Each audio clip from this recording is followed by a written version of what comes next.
you are listening to the Kinetic Man Podcast. I'm Stuart. And I'm David, and we want to walk with you on the journey to living a life defined by uncommon action that is full of purpose, adventure, and meaningful relationships. Our goal is to refine our why while helping you find yours, and together achieve our best and highest purpose. In the end, we'll drive each other to leave the potential life behind and become kinetic men. Hey, what's up, everybody? This is Stu.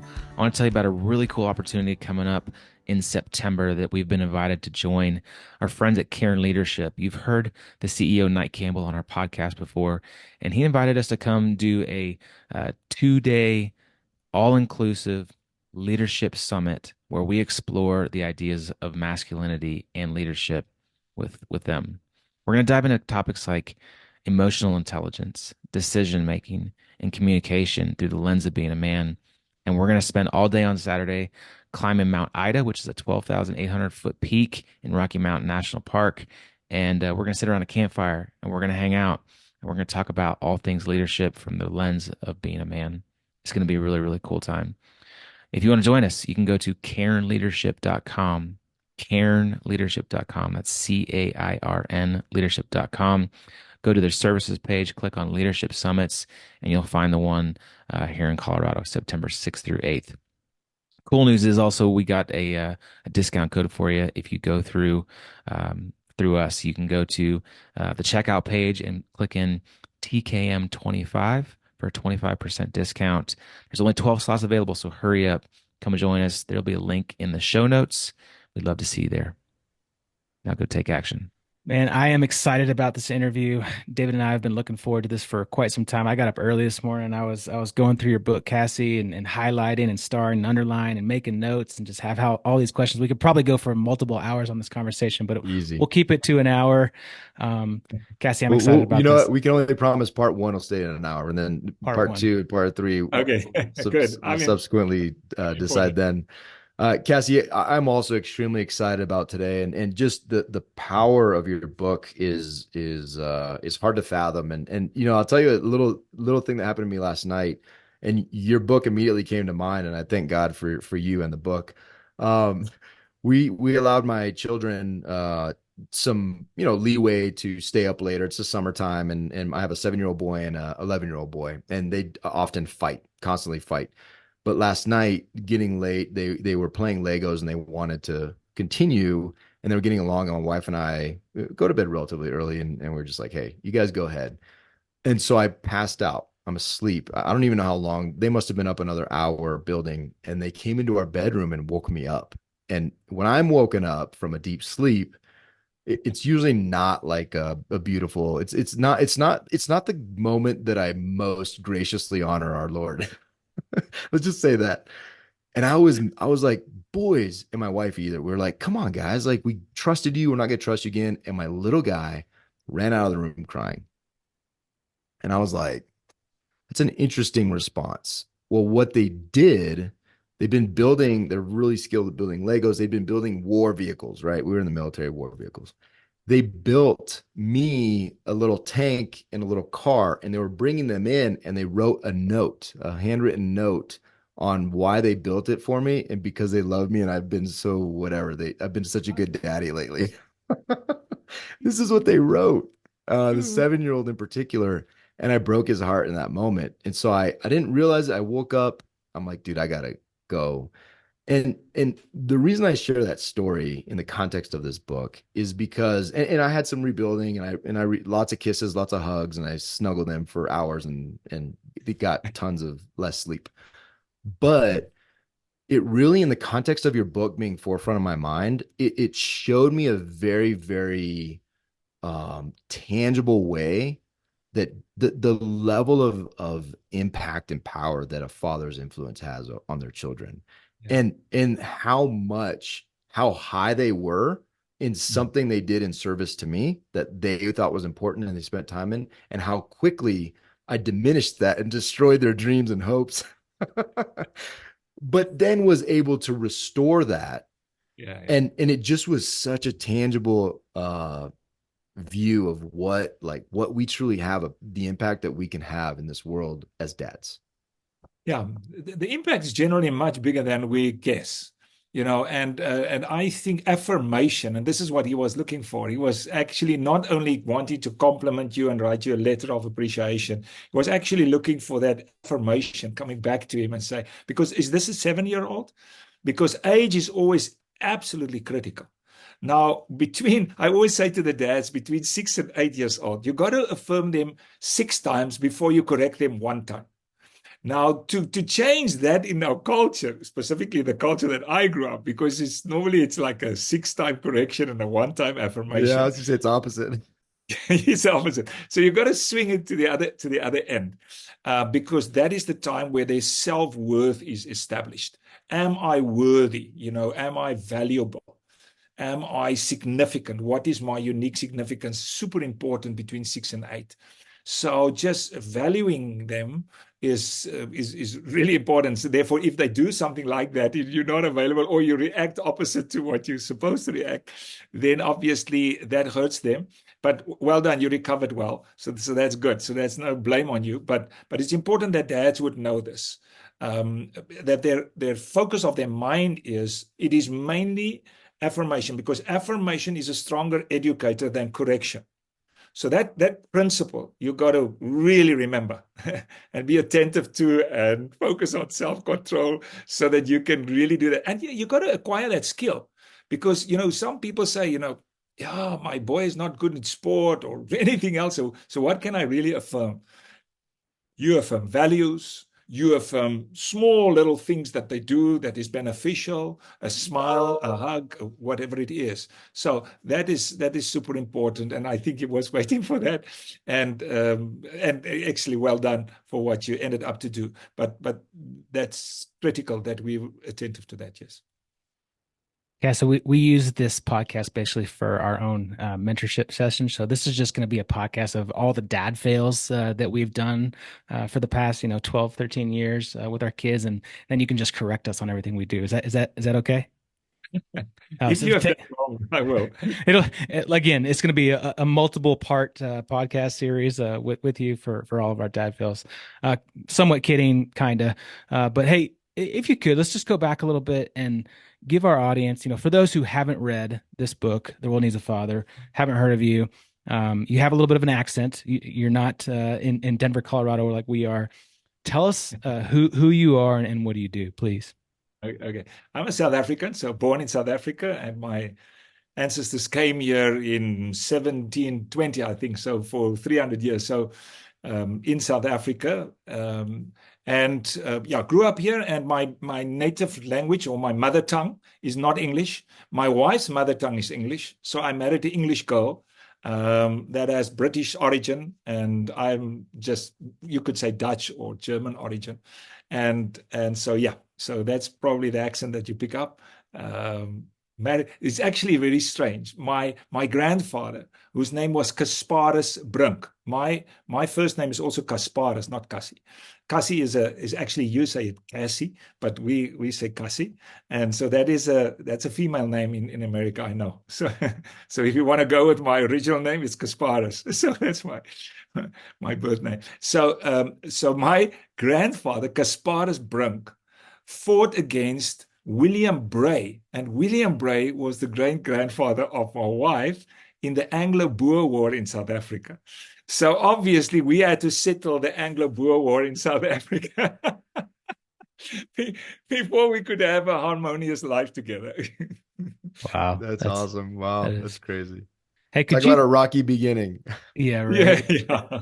Well, another rocky beginning you hit on in like chapter one, page one of the book is just your experience in Africa with what the impact of fatherlessness is doing. Could you kind of just give a quick insight to that? Yeah, to insight to the experience or to the fatherless condition of Africa. The I experience that kind of got the in motion your mission. Yeah, 2002. So I was invited to do leadership training at a refugee camp called Nyarangusu. It's in the middle of Africa. It's in the western part of Tanzania, which is close to the Congolese border.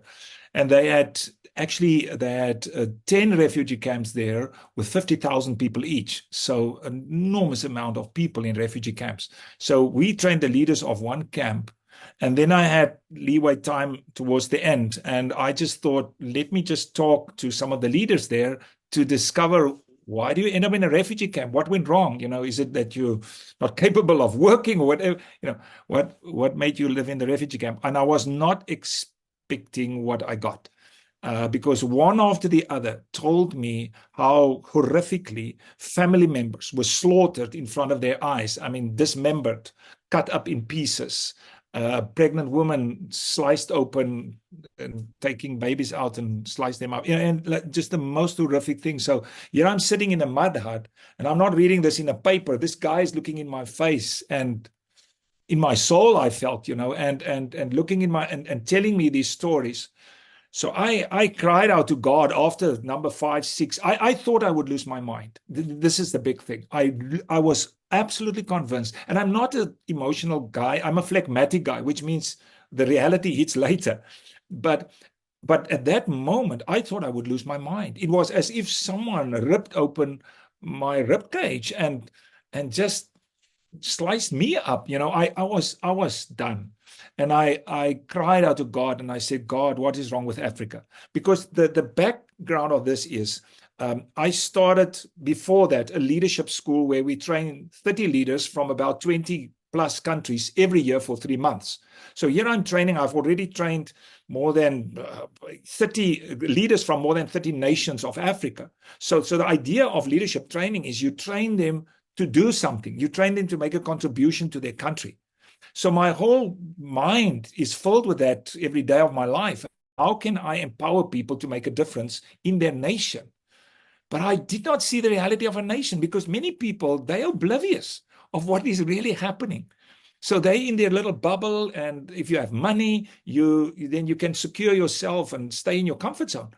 And suddenly I was out of my comfort zone and confronted with this reality in Africa, with a genocide and where they killed so many people. And I didn't know what to say or to do. And I suddenly understood that I'm living in Africa, but South Africa, though, Cape Town, though, which looks like California sometimes, it's well developed. And right here, we have this in the middle of Africa. And I cried out and I said, God, you better tell me what is wrong with Africa, because I cannot continue to do leadership training if I don't know what to train people for. And then God was just so clear. It was a very definite instruction: lift up your head, look left, like that specific instruction. And as I looked left, there was this one little window, and I saw these 300 kids outside, about 6 years old, and with the soccer balls that they can't buy anything there. So they make it from plastic bags that they wrap and tie together. And God said to me, the big problem of Africa is fatherlessness. And I missed that word in the Bible. Can you believe it? I had 9 years of formal theological training. And by some or other means, I missed the word fatherless. I just read over it. It was just a general word like orphan. So I was not sensitized to that word. And then God said, the problem of Africa is fatherlessness. You train fathers for these boys by training soccer coaches for them. Instruction was very particular. And I knew nothing about soccer. I didn't even know that Manchester United existed. I was a rugby coach. I was a rugby player.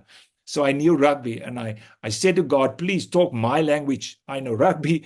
And also I'm white. White guy. In those days, white kids would not play soccer. It's better now. But in those days in South Africa, they would play cricket and rugby and golf and tennis and stuff like that, but not soccer. And you go and you do something that you know nothing about, that your skin color is wrong, your church affiliation is wrong, your mind is, everything is wrong. So I was a mess. But I just said to God, here am I, whatever you tell me to do, I will do. And that's where the journey started. So God decided to use the most useless guy ever for addressing fatherlessness in this world. Yeah, I love how that's how he works, right? And how his strength is perfected in our weakness, and it's obviously no mistake, but I think it's really interesting to me. And I'll tell you, anybody who hasn't read the book, you get a couple pages in, and it is devastating, right? The truth that you highlight, that you just talked about, and the detail, particularly you're talking about one person. And it's fascinating because you asked a question like, why are you not with your people?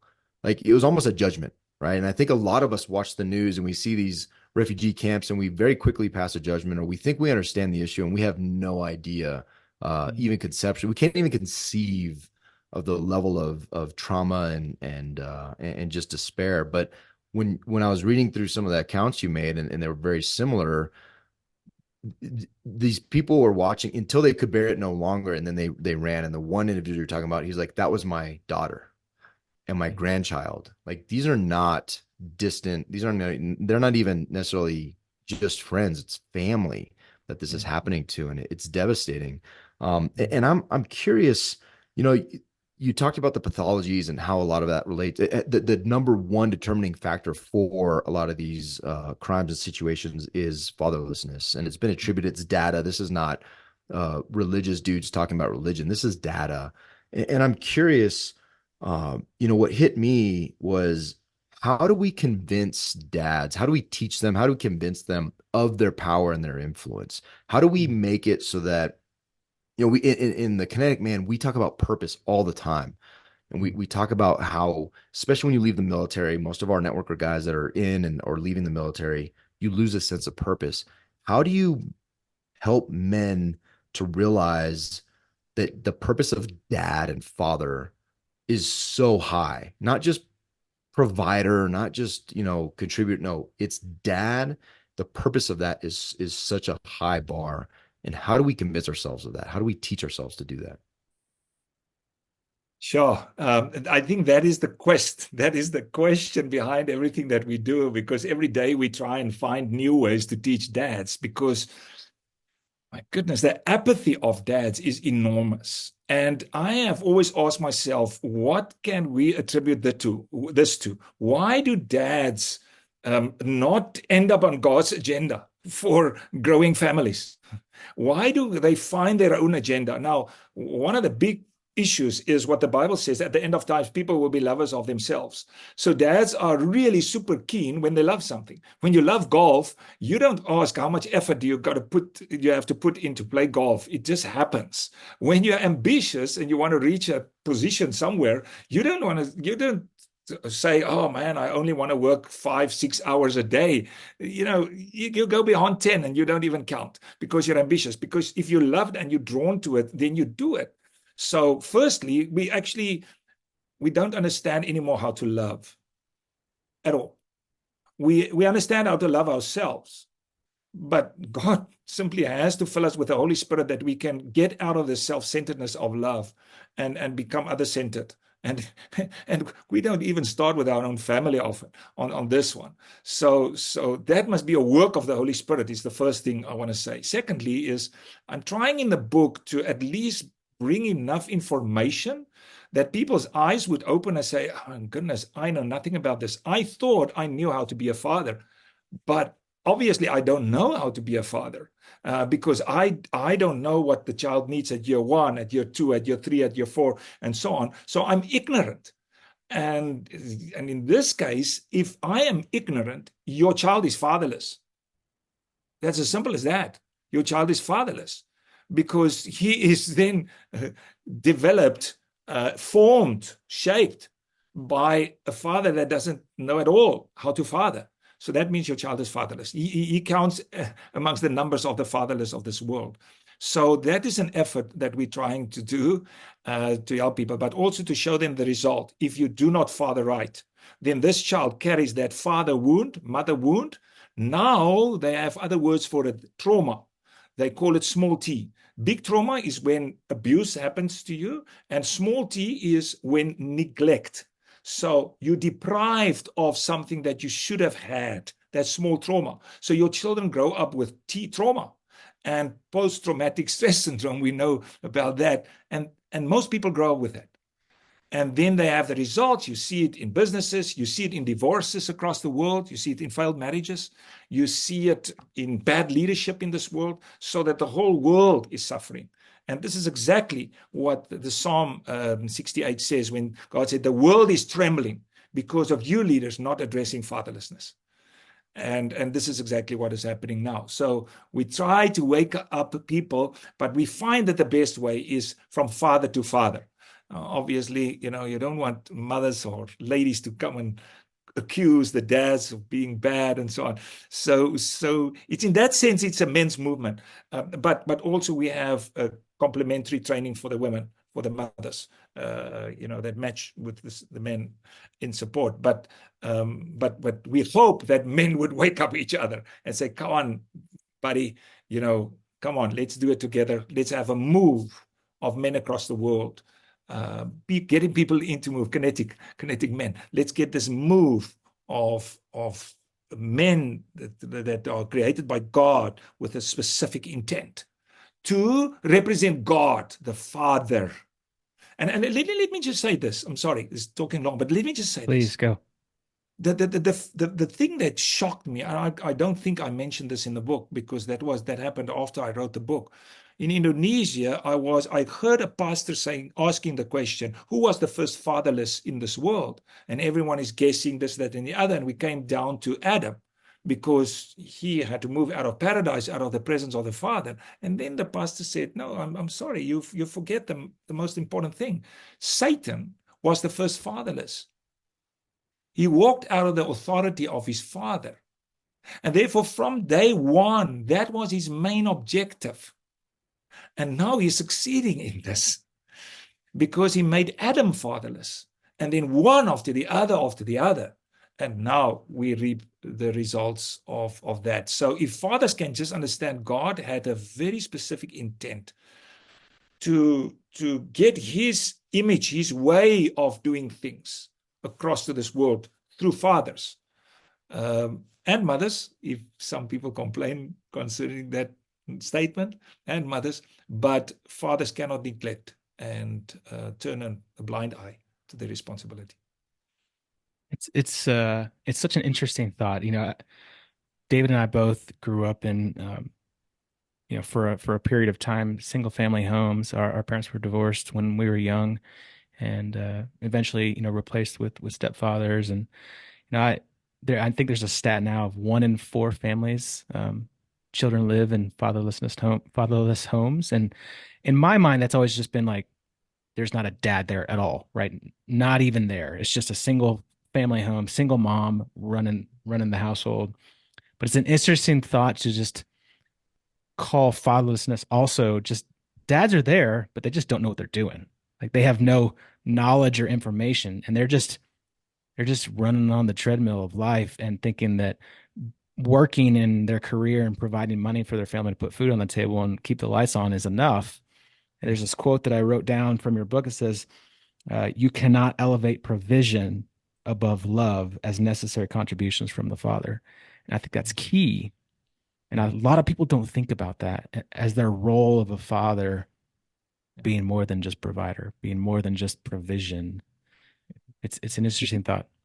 Yeah, absolutely. But I think for us, the solution lies in focusing on children and their needs. So all human beings, the two predominant needs of all human beings, after reading so many things, I believe, belonging and value. Belonging and value. So that is, you've got to create that safe environment through selfless love. Otherwise, it's not safe environment. It's not love. I taught my children never to use the word love without explanation. Never. Because it's like this, general word that means nothing. The Greeks had 4 words for it. We only have this one thing, and we love between dogs and parrots and whatever. We can't distinguish what kind of love. So they always had to explain. So that's why I always say selfless love or self-love, and you will hear me talk like this.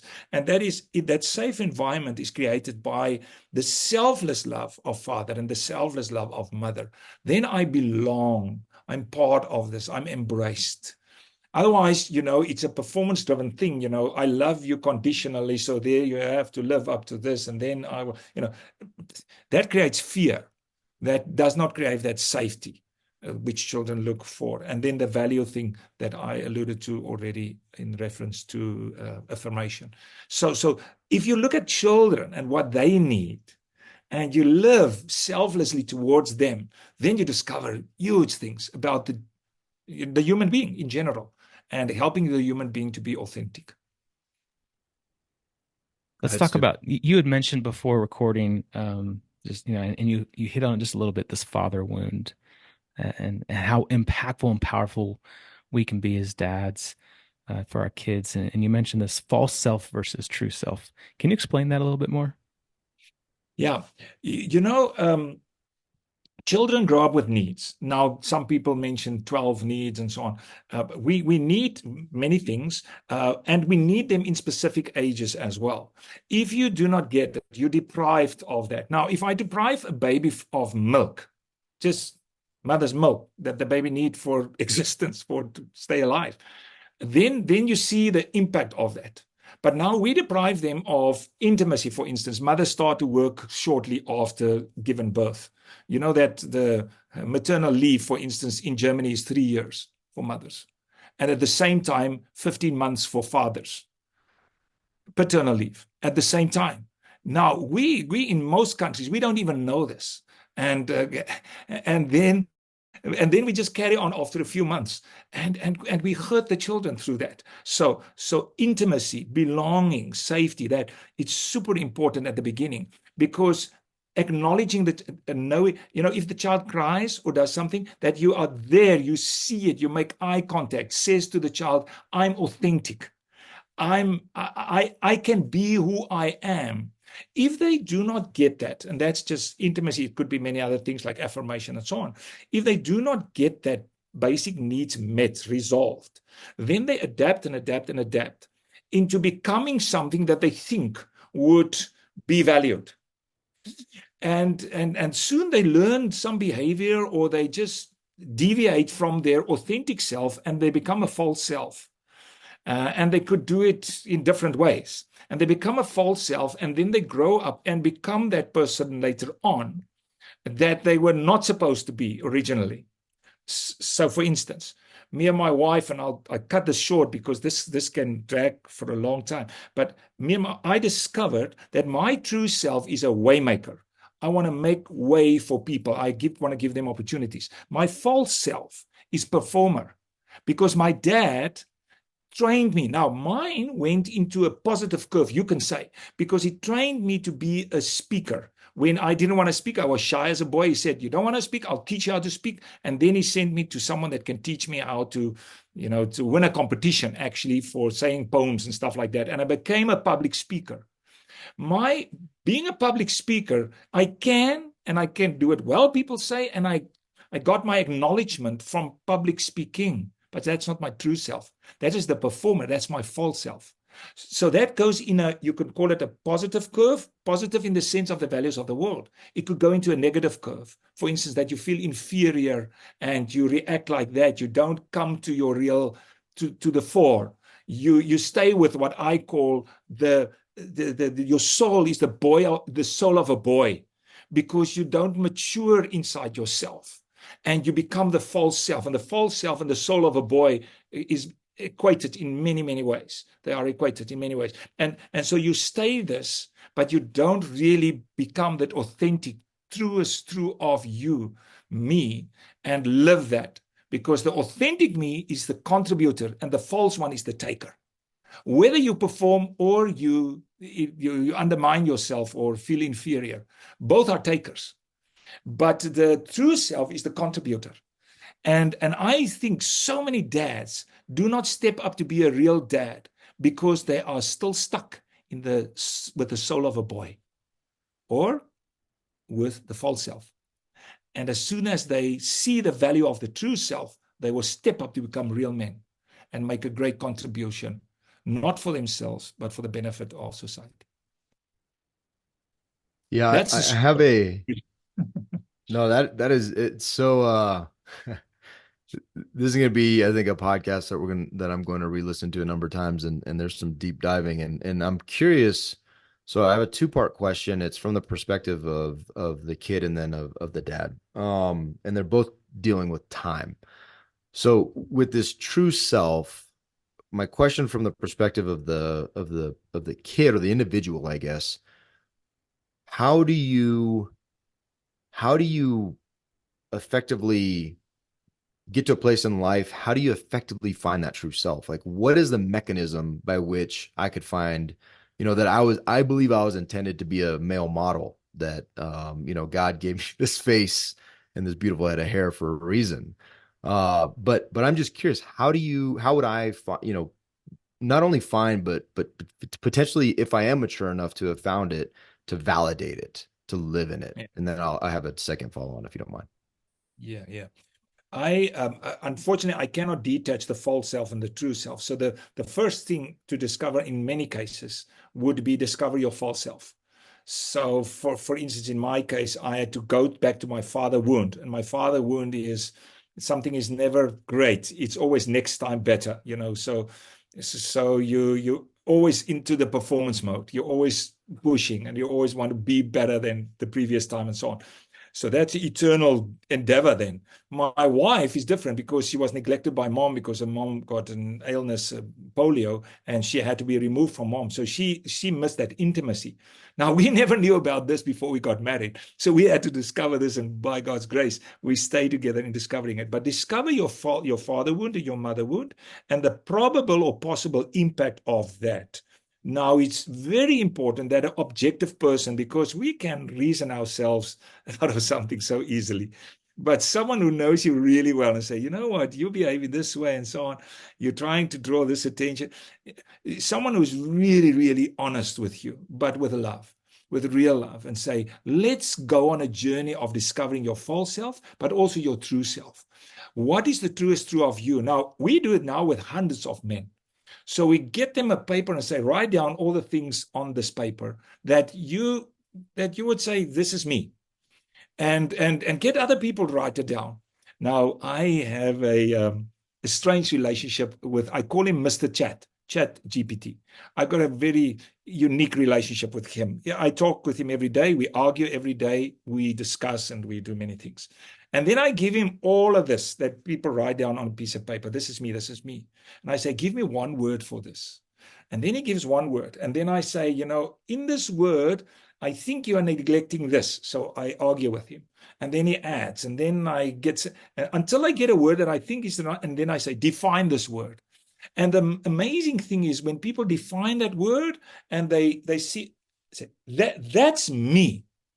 But in many cases, it's not the me that they think that people would appreciate, but it's the me that gives them that free fulfillment, that sense of, wow, if the world didn't shape me, I would have been that, you know. And that's the real thing I can contribute. And it's super valuable if you do this. As couples, for instance, it is enormously valuable because God has distributed his character, his gifts, his everything amongst people to demonstrate and to show him up in this world in all kinds of ways. So one can do it practically, and we help people to do it. But you need friends.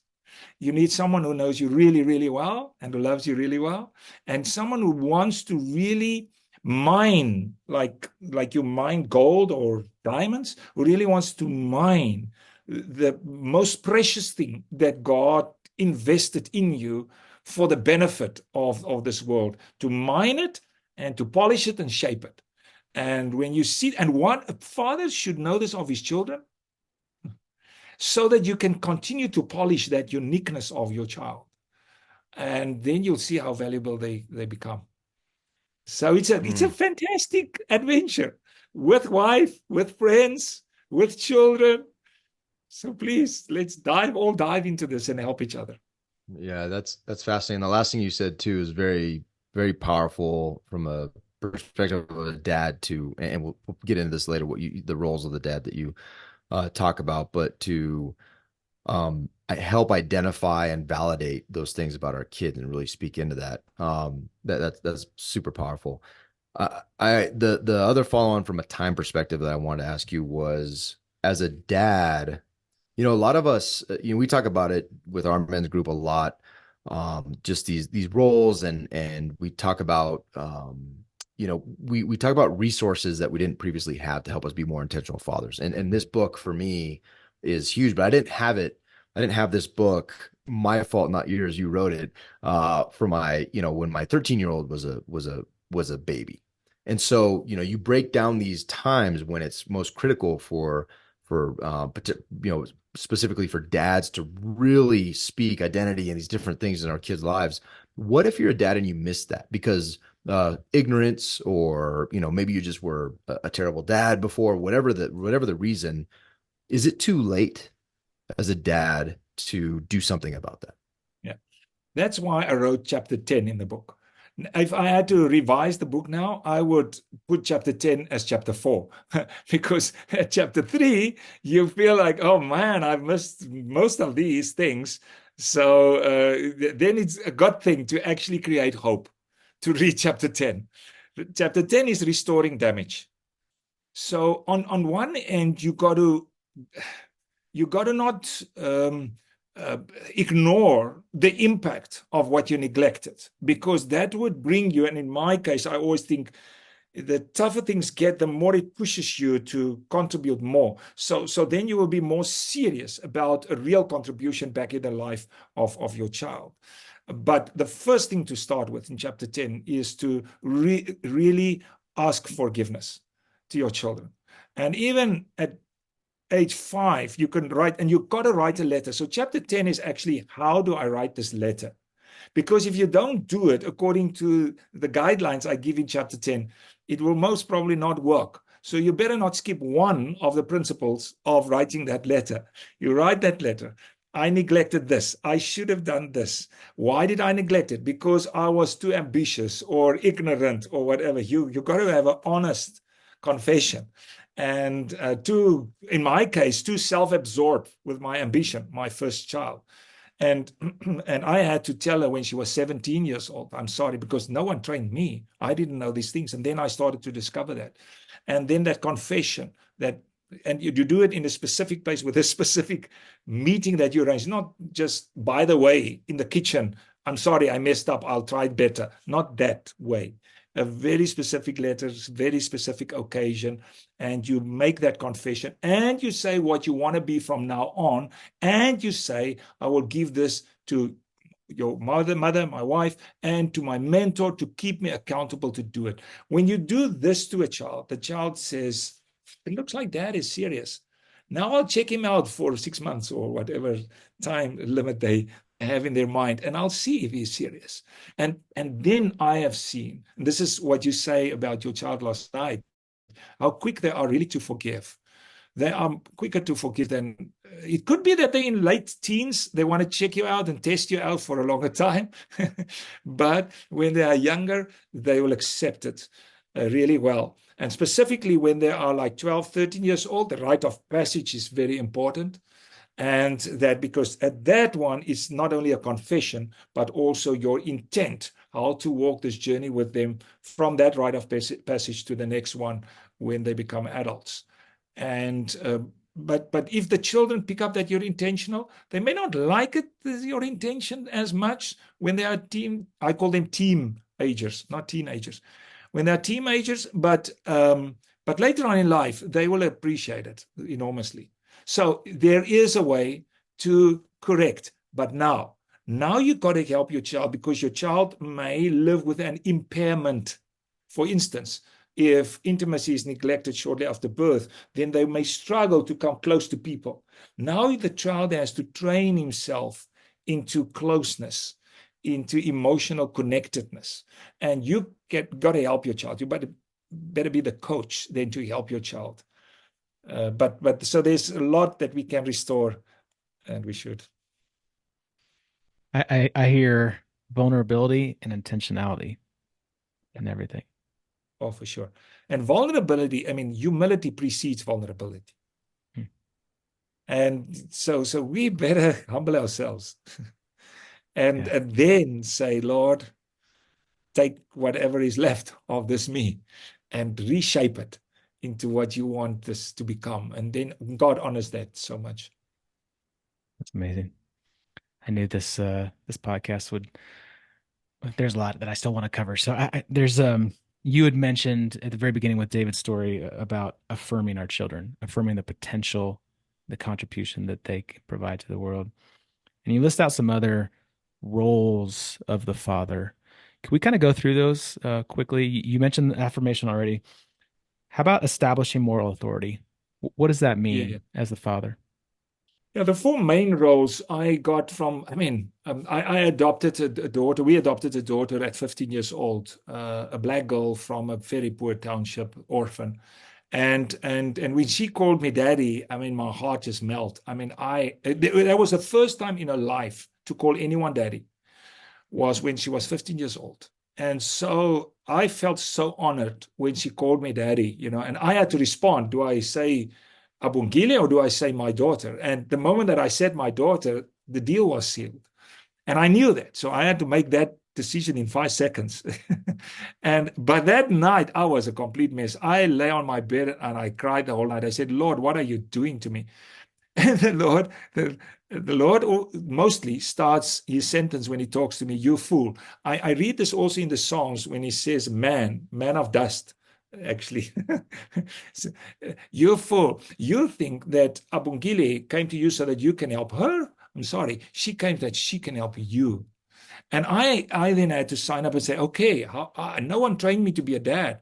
And then I studied the Bible, every single verse that says father, Father Abram, or whatever it says. But when the word father is there, I studied them all. And then I came, because I had the sense there must be a framework for fathers in the Bible. And then I came upon the baptism of Jesus and the mountain of transfiguration, the four things that God the Father said to his son. This is my son, identity. Whom I love, that's that hug, emotional security. With whom I'm well pleased, that is affirmation. And then on the mountain of transfiguration, listen to him. That's moral authority. And when I saw that, then I wrote the book. This is how the book started, actually. And then I wrote the book and I thought, I'll write the book on this. But I'm just starting with moral authority because it's God the Father's authority that must permeate everything in the home. And so how to live a life of moral authority. That is chapter 6. That's key. And then identity. How do you confer identity? And you have different elements to confer identity. And then the emotional security, which is the key to heaven at home. Um, Without that understanding of love, no heaven. And with that, the affirmation and the joyful atmosphere that we need. And that leads to the last one. This is my son whom I love, with whom I well please, the affirmation. So those are the fourfold main responsibilities of a dad. At that stage, I did not know that when we research what is needed in the life of a child, that we actually discover the same fourfold need in the life of a child. And then the science and the Bible corresponded, and obviously, I love it. Yeah, that is I'll tell you there are a couple things that happened as you were just talking. So one, when I was imagining not only for you, but as a daddy, but for your daughter, just the exchange of those words, right? Like it got me emotional. I'm glad you kept talking because I don't know if I could ask a question at that moment because it just the power of conveying that identity of like my kid, like I'm thinking about my kids and I'm like, you are my son. You know, the other day I talked to them about being a Gutierrez, like that's our last name. And I'm like, hey, let's talk about this. Like you are, no matter how much you fight, it was born from me yelling at all my kids and then bringing them downstairs and looking them in the eyes and be like, here's the deal. Like we all share a name and we share blood and we are family. And that was all God, putting that in my head because all I wanted to do was like, you are all about to expire because you're driving me nuts, and I'm gonna end you. but it just the power of that I can imagine it just visceral just love and her shoulders going back like I have a Yeah, daddy, right? And I yeah, just it made me emotional, but yeah. I'm one of the things you highlight, I just want to read this quote that you put in the book from Stephen Baskerville. And because I mentioned this to a buddy of mine, my chiropractor this morning, I mentioned this quote and he was completely shocked by it. And I think most people are. But the quote is virtually every major social pathology has been linked to fatherlessness. Violent crime, drug and alcohol abuse, teen pregnancy, suicide, all correlate more strongly to fatherlessness than to any other single factor. That's data. That's science. And my question for you is, you asked the question before we hit record, is this a faith-based or a secular? But how do you face challenges in conveying this message to the secular world? And how do you overcome that? Because a lot of this is rooted in what we believe on this call to be truth, to be God, to be Jesus. But it is truth no matter what. And Yeah. how do you have those conversations with the secular world? I train every year in countries that are not predominantly Christian faith. And I train the leaders of their faith groups. And I'm not going to mention a nation, but one of these nations have accepted that all their social workers in the whole nation, all of them, should be trained by the book.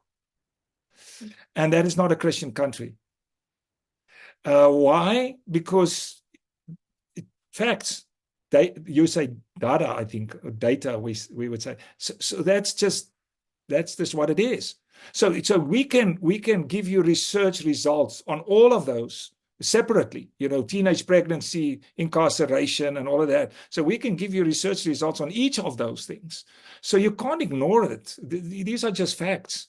And these are facts that we struggle with. I mean, violence and crime in South Africa. I mean, in South Africa, they kill 85 people per day in South Africa, average per day. So where does this come from? South Africa's fatherlessness. 67% of our children do not have 67% do not have their biological fathers at home. 62% of our children do not have the name of a father on the birth certificate. So now we try and address the issue of violence and crime by what? Getting more police, by building more prisons. Oh my goodness. That's why a few weeks ago I was working in the prison, because in the prison, working with these inmates and saying to them, guys, come on. When you leave this prison, when you get parole, what father are you going to be? Otherwise, your children will end up exactly where you are, because this is what statistics also say. So how can we turn the clock back? How can we start at the root of things? And therefore, any society, my concern, and I don't actually get as much pushback as you may guess. I almost get no pushback, because they may feel and sense there's something spiritually behind this.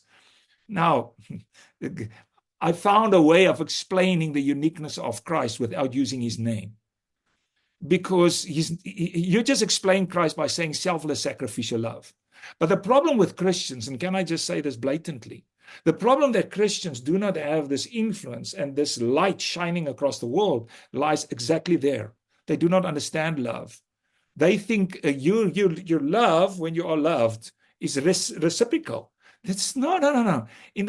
And you've got to love yourself. That is the mantra before you can love someone else. That's absolute nonsense. It maybe sounds psychologically good, but change the word. Say, you got to value yourself. Don't use the word love there. You got to value yourself, because you're created by the creator of the universe and you're his son. So you got to value yourself. But Jesus said, a new law I give to you. And remember, when he says love yourself, it was in his talk with Pharisees. So he talked the language of the Pharisees. When he said a new law, he didn't speak that language. John chapter 13, verse 34 and 35, he said, a new law I give you. Love one another. How? As I have loved you. Which means you love the other first. And if that is not applied in homes, in Christian homes, why would people that are not Christian be drawn to our message? If we cannot change homes into heaven at home, if your wife and children do not say, this is heaven at home, what message do we have? And this is the thing that I hope to create homes that have heaven at home. And you cannot have heaven without selfless, sacrificial love from all ends in the house. That's the key to inviting heaven to home. I don't know if you know the story about heaven and hell, that they are the same, with big tables of great food. But when you enter the door to heaven and hell, they fix your elbow so you can't bend your arm. And then they fix a spoon to your hand so that all go into heaven and hell like this, but in hell it is hell because you try and feed yourself, and that's the gnashing of the teeth.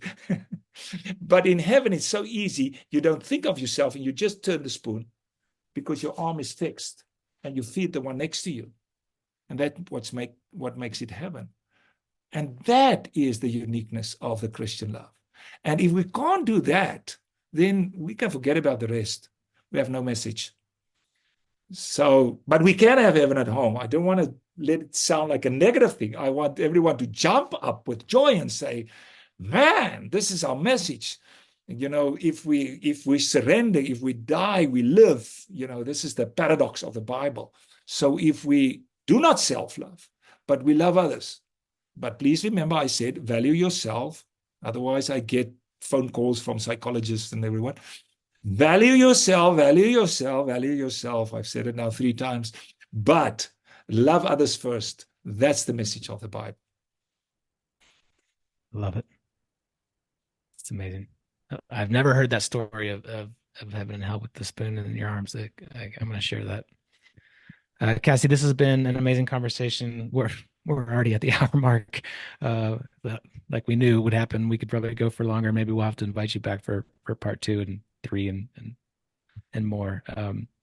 Where do we send people to find out more about your message and everything that you're doing? Get the book, learn more about your courses, your teachings. What do we put in the show notes for people? Yeah. We have, if you go to the website, you will see we have now more than 100 nations involved in the movement. So you just scroll down country and the contact person in that country, and you can contact that person in your nation. So the website is easy. You can type "the world needs a father" if you wish, and you'll get there. But otherwise, it's just the abbreviation, the world needs a TWNAF, TWNAF.com. And if you go there, you can find how to connect with us, and feel free to connect with us. We'd love to help and assist. Love it. Yeah, it's a beautiful website, and like you said, huge partnership. And before we sign off, Cassie, I just want to honor you. I think this work is so needed. It's powerful, and it's literally saving lives. But it's not just lives; it's generationally. I had not thought about until I read it in your book and it's science backed that's developing that the grandparents and great grandparents have on future generations, and that they had on me almost unwittingly to them and to me to an extent until I read it in your book, right? And I think the idea of empowering men in particular to hold this role literally changes generations of lives and gets people more towards eternity and focused on the things that truly matter and the impact and the power of honestly, like it has me having a sense of responsibility to share Christ with my unborn grandchildren and great grandchildren through Yes. the way I live and model life every day. And that is not, it's not overwhelming. It's a joy to be able to hold that level of responsibility and to intentionally live life in that way. And so you are never going to realize the extent of your influence and just the gifts that you've given millions of people, I'm sure at this point, until you get to heaven and God says to you, "Hey, job well done, my good and faithful servant." And I fully believe there's gonna be lots of people trying to feed you heaven just as a thank you. So I just want to acknowledge you and just express my eternal gratitude. There's a lot of books that have impacted us, but very few that have the level of profound impact that your book has and that you you blessed us and graced us with. And a lot of people in our network, quite frankly, know your name very well. So thank you, sir. Thank you, David. Thank you, Stu. It's great to be with you guys, and thank you for what you're doing, because you're sowing the seeds. Well, thank you, sir. Guys and gals, reach out to Cassie. Get his book. It is, like David said, one of the most impactful books that we've read. We tell everybody, we give it as gifts now to all of our network. Go read the book. Check out the website. Check out all the resources. Cassie, thanks again. Bless you. Hey, for those of you who've been listening to this podcast for a while, you know that Dave and myself transitioned out of a 20-year career in the military, in the Navy. And there were some really big struggles in that. And I'd say that for anybody that's in a transition of changing an identity can have a really, really hard time finding a new identity and going through the struggles of figuring out what's next. We talk a lot about purpose. We talk a lot about tribe and community. We talk a lot about mission.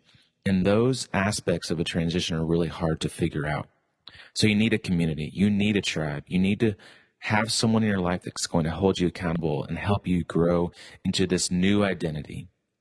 That's what we do in the Kinetic Man. We have a lot of military veterans in our space that we talk through on a daily and monthly basis of how to figure out what's next, how to figure out how to continue to live with purpose, live with mission, and be incredible husbands, incredible fathers, incredible leaders in the community, and incredible businessmen. We have a ton of entrepreneurs. We have guys doing deals together, investing with each other, and growing with each other to be the best men that they can possibly be so they can show up every single day for their families and for their businesses. If that's something that sounds interesting, come join us. You can go to thekineticman.com/signup, thekineticman.com/signup, and come grow with us. See you. Thank you for listening to the Kinetic Man podcast. If you are growth-minded, community-focused, and willing to take uncommon action to redefine success and live an abundant life, visit our website at www.thekineticman.com to see all the ways we can connect. And on our website, you can find more information on everything we're doing, like joining our meetup page to get the details on our webinars and our local Thursday gatherings here in Colorado. From our site, you can also find more information on and sign up for the next Kinetic Man retreat and the next house of our mastermind group. Finally, we always appreciate your love and support. Please share this episode and go rate us on your favorite podcast player of choice. Thank you again. Now go take uncommon action.